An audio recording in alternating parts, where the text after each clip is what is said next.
Nai-testing ko na ito, nakakabit na nga to, tapos binunot ko lang ulit.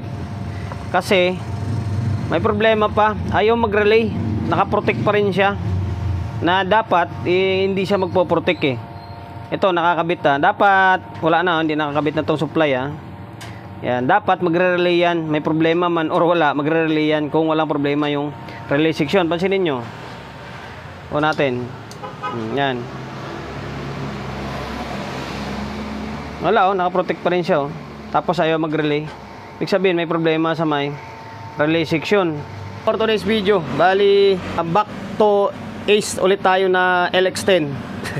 Pero nagdala rito sa atin ng Ace na LX10.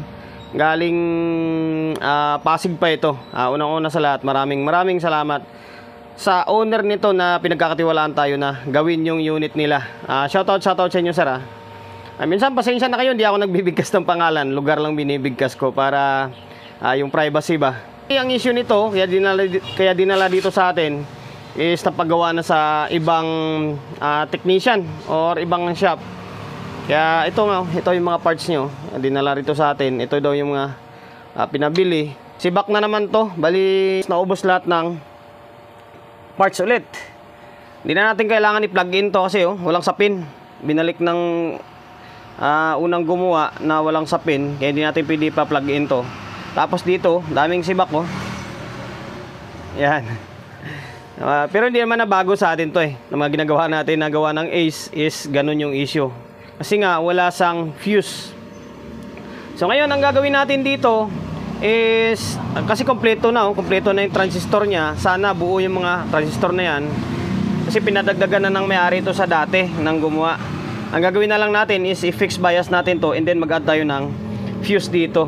Natin simulan to siyempre promotion muna tayo agad sa mga hindi pa nakapag-follow, paki-follow and then siyempre paki-share ng mga walang kwentang video natin sa my Facebook, YouTube channel. Sa mga hindi pa nakapag-subscribe, paki-subscribe, like, share and then siyempre paki-hit ng bell button sa gilid para updated ka sa mga susunod na video na i-upload ko. So ngayon, simulan natin. Ito muna, baklasin muna natin to, paisa-isa tayo or kahit sabay na nga siguro, pero unahin ko muna ito baklas. Tapos iti-trace natin kung tama yung mga pinampapalit dyan or yung mga pinangkabit na mga parts. So ngayon, stay tuned lang kayo. Bali, magbabaklas lang ako ng board na to. Nabaklas ko na yung isang board. Ito, natanggal ko na yung heatsink nya. Bago yata lahat ng output wala pang bahid ng thermal paste. Tapos itong isa, isinangat ko na rin. Titingnan ko sana kung anong value rito nakalagay dyan. Yung pala, same lang ito, 150 ohms, same lang ito. Kung susundan mo, ito, burado din. Pares pala yung issue rito, pares na dali, channel 1 and then channel 2. Baka na-overload to. Yan. Ngayon, dahil hindi mo na alam yung value dyan, wala na, burado na. Burado na rin dito dahil sunog. Ang gagawin mo dyan, sundan mo lang.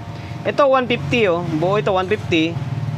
Galing kwan yan, emitter to base nya. Yan, 150.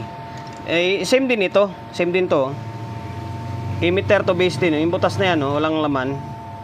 Yan, sundan mo, emitter to base. Same lang din sila sa may kabila. Ibig sabihin, value niyan is 150 ohms. Yan, ngayon, papalitan natin ito. Tapos, ilan lang naman yung kwan ito kompleto naman yung mga bloke Yan, dadagdagan ko lang ito ng 150. Tapos parang pinalitan naman na yung mga resistor Tapos itanggalin natin to, ipipix bias ko muna. Tapos try natin saksak kung normal na yung bias nya or hindi pa. Napalitan ko na yung dapat palitan yung trimmer, tinanggal ko na. Kabisado na nang manonood natin to. 202 hindi, ano to, 202 and then 201, 200 and then 2K, tapos 200 ohms. Yan. Ito na i-fix bias na natin. Ito ilagay natin to 20, tapos 1.8. Okay. Tapos dito yung 3.3 pinalitan ko kasi kinalawang na. Nalawang na yung paa. Tapos meron pa akong mga pinapalitan na hindi nakuha ng unang gumawa. Itong 10 ohms dito. Yan, dito, tapos dito hindi nila na kuha, sira yan, open. Yan, tapos ito pinalitan na natin 150 ohms na watts ang nilagay natin, wala tayong 1 watt eh, or 1/2. Mas okay ngayon, mas matibay yan eh. Medyo awkward lang siya tingnan. Wala na akong makita na sira. Ngayon ibabalik ko lang muna ito sa may casing. Tingnan natin kung siya or may problema pa na iba. Sinalpak ko na, na-testing ko na, ito nakakabit na nga to, tapos binunot ko lang ulit kasi may problema pa, ayaw mag-relay, nakaprotect pa rin siya, na dapat hindi siya magpo-protect eh. Ito nakakabit dapat wala na, hindi nakakabit na tong supply yan, dapat magre-relay yan, may problema man or wala, magre-relay yan kung walang problema yung relay section. Pansinin nyo o natin, yan, wala nakaprotect pa rin siya tapos ayaw mag-relay. Ibig sabihin may problema sa may relay section, or hindi kaya baka itong nilagay na thermal sensor, baka mali yan, baka kanyan normally close, dapat open yan ayaw talaga nyo. So ngayon susuyurin muna natin, marami pa talagang problema, tapos mayroon pang binalikan itong itong yung diode sira, short, kaya tinanggal natin. Susuyurin ko muna kung bakit ayaw mag-relay ito. Nambira, medyo mahirap kapag salo ka, yung galing sa iba na hindi mo alam yung pinagagawa, medyo papahirapan ka. Yung sinabi ko kanina, kasi pinalitan nila ito pinalitan nila ng thermal sensor. Ito yung kasi pinadala ng mayari yung pinampapalitan. Ito para nakita ko yung thermal sensor. Ito luma niya yan. Nakala siguro nila open, kasi ang nakalagay dyan is normally open sana normally open na thermal sensor. Mag-close lang siya kapag makaramdam siya ng sobrang init. Yan, magsushort siya kapag mainit. Ang nilagay kasi normally close, nakasarado agad siya na dapat open yan, kaya nakaprotect siya agad kasi nga short ito baliktad ang nabili nila or pinabili. Ito pakita ko sa inyo, short yan, baliktad gamit tester yan, gumagalaw diba yan. Ito yung stock nya, itong stock wala nga mo, dapat ganyan siya. Magkakaroon lang yan ng contact kapag sobrang init na, magiging short siya. Ang kalabasan naman nito, ito kapag nakaramdam na sobrang init ma-open naman ito, mag-open siya na baliktad. Hindi porket parehas ng code is parehas na sila ng trabaho. Meron kasing pag bumili ka dun sa online, meron normally open, normally close siya. Tabla ito. Ngayon pakita ko sa inyo, tinanggal ko na, dito galing yan Yung isa naman parang stock pa stock pa siya yan, parang hindi pa napalitan Ito lang yung napalitan. Ngayon pakita ko sa inyo, magiging normal yan. Nawala nawala yung protect. Ang problema, hindi nag-trigger ang relay. Mukhang sira din yung relay. Sirain pa naman yung relay ng ace na to. Wala nag-normal siya, di ba? Papalitan natin to. Tingnan natin to. Tingnan ko tong luma niya, baka okay pa to, babalik natin. Tapos palitan natin yung relay. Ayaw mag-relay, ayaw mag-trigger, samantala nag-normal na to. Malamang sira yung relay niyan. Ngayon, stay tuned ulit. Pasensya na kayo kung pinutol ko na yung video dahil inabot ako ng gabi. 9:53 na ng gabi. Ayan dahil mo sa labas. Nagsimula ako gawin to mga 11 ng umaga. Ano oras na ngayon halos mag-isang araw na. Saka ko lang siya nadali ngayon. Grabe, dalawang board talaga, ubos. Ito yung mga transistor Kaya dumami to kasi may pinadala pa si sir yung may-ari nito. Nakalagay dito ibang mga parts. Ubos talaga. Ubos yung transistor. Paano siguro nung unang gumawa nito, kahit na may sira pa, ang ginagawa, saksak, plug-in na hindi siguro gumagamit ng bulb, or kahit na gumagamit ng bulb na may problema pa, pinipilit na ipa-plug in dahil nakakabit lahat ng mga output, dali. Ubos talaga nung dinala sa akin ito. Kita nyo naman dun sa intro natin kanina na yung lagay ng board Kita nyo naman wala nang mga heatsink. Talagang ubos talaga siya. Ito. Tapos ito na yung mga trimmer na pinagbaklas natin, pinix na natin. Tapos itong isa, sira din. Yung isang board, sira yung relay niya. Tingnan nyo naman, oh.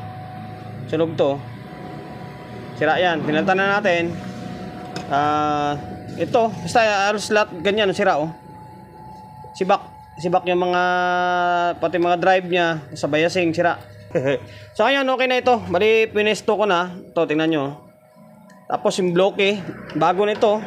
Ubos lahat ng bloke dito. Ubos din to, 4. Tapos, ano pa ba? And then, isa pa lang tip ko. Isa pa sa para makapagbigay idea ako. Baka maka-encounter kayo ng ganitong unit, ganitong trouble na halos na-check mo na lahat, okay. Napalitan mo na lahat, is okay.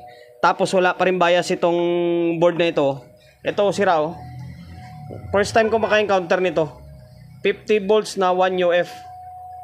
Short yan, shorted. Dito sa may 669. Ito. Capacitor na to. Kapag short yan, wala ka masusukat na bias. Pambira, oh. Ngayon ko lang na encounter yung ganitong trouble, ah. Okay na ito. Palit yan lahat, oh. Mas may mga naiwan sila na hindi napalitan, mga 10 ohms. Yan, napalitan ko na yan. Tapos naka-fix bias na rin, ha. Ito. Yan, ito. Pasensya na kayo, pasensya na talaga. Yan lang inihiling ko sa inyo. So ngayon, babalik ko lang muna itong board sa may casing, and then sukatan natin din para makita nyo yung bias nya na okay na. Ibalik ko na yung board, medyo marami pa yung casing. Mamaya na lang yan linisan natin kapag naipwesto na natin yung dalawang board sa may casing, kasi marami pa tayong kulang. Wala pa tayong fuse. Wala pa, oh. Hindi pa natin nalagyan ng fuse to.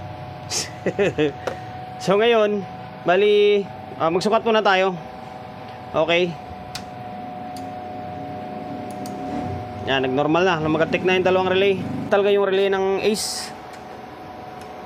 Yung bias na nilagay natin is parehas lang sa may LX20. Tataas lang to, konting-kunti lang, millivolts lang halos. Overtime tuloy tayo ng wala sa oras. Although, kailangan din naman natin mag-overtime dahil dami natin gawa. Ayun, oh, nasa 0.3. 0.3 dito, kabilang channel, tapos ito yung kabilang channel naman. Same lang, 0.3, oh. Ito, ayan, 0.3. So ayan, okay na. Normal na yung amplifier natin. Ang next na lang gagawin ko rito is babalik na lang muna side sync yan. Tapos ito, maglalagay tayo ng fuse dito. Kasi ito, naglagay na tayo ng fuse. Sa mga gustong gayahin, ganyan ginawa ko. Ganyan yung style yung pag-cutting ko sa may lagayan ng fuse. Kung ano mang meron kayo dyan na klaseng fuse holder, fuse box, pwede yan. O di kaya kahit alambre, pwede yan. Yan, tapos ito yung isa. Yan, tapos ito yung fuse box naman na ginagamit ko. Mas angas siya tingnan. Mas malinis kasi dito sa loob yung fuse. So yan. Ayun, okay na. Babalik ko lang muna itong diode. Kaya inangat ko itong diode kasi hindi mo siya mabubutasan dyan in case na maglagay ka ng ganito klaseng fuse box or yung alambre or ano man na klaseng holder ng fuse. Kailangan mong iangat ito para makapaglagay ka ng holder dyan. So ngayon, babalik ko lang ito. Ibalik mo lang siya ganito. Yan. Tapos sabay hinang. So ngayon, babalik ko lang itong board and then pati ito sabay ching, sabay linis, and then siguro kahit di na tayo magpatugtog kasi 10:50 na, mag-alas 11 na ng gabi.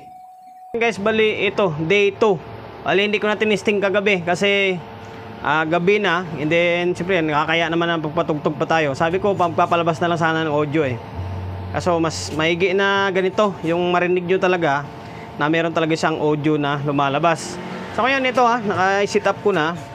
Ito na yung fuse box na nilagay natin or pinagdagdag natin na fuse. Yan. Tapos ayan, naka-fix bias na rin ito Recap natin bago tayo magtapos. Ayan, mga nakakuha na. Sana ba yun? Ayan, 1.8. Ayan, 220. Tapos kompleto na. Ubos talaga. Grabe yung nangyari dito. Mapunood man ni Bossing to. Makikita naman yan nung dinala sa akin Kita nyo naman sa intro pa lang, di ba? Na talagang iba nga, wala na mga meka Parang sinadyang binalik na lang para mabuo lang yung unit na hindi naman talaga siya nagawa. Tayo lang naging kawawa kasi ang dami nating pinampalitan, tapos natagalan tayo. Ayun, naka 220 na tayo. Ito, naka 220 na ako, hindi na tayo gagamit ng bulb. Yan, pila yung bulb natin, no? Isa lang, andun yung isang bulb, okay lang naman yan. Ito, 220 na tayo para matapos na yung walang kwentang vlog natin. So, ayan, normal na. Yung bias dito nasa halos 0.3 lang, halos 0.3 lang yung bias na. Same na naman yung biasing na ginagamit ko sa may LX20. Same lang. Okay, magpi-play lang ako ng music. Ay, na-play na yung laptop natin. Ito, channel 1. Yung speaker pala na nakakabit is yung apat na yan, tagda-dalawa. Dalawang NOC 12, dalawang Pro 12. May isa mga tropa. Yan, channel 1. Ito naman yung channel 2. Medyo maboses ng konti yung Atomic against sa Pro 12. Ito, NOC 12. Ito, Pro 12. Copyright tayo. So, yun lang guys. Bali, okay na ito. Totoo lang, kuha naman halos ang mga subscriber follower naman natin, alam naman yan nila na lagi tayong gumagawa ng Ace. Hindi lang Ace, ay iba-ibang brand. Minsan halos tostado yung board, nagagawa pa naman natin or nagagawa natin ng paraan. Sir from Pasig, bali okay na yung Ace na LX10 mo.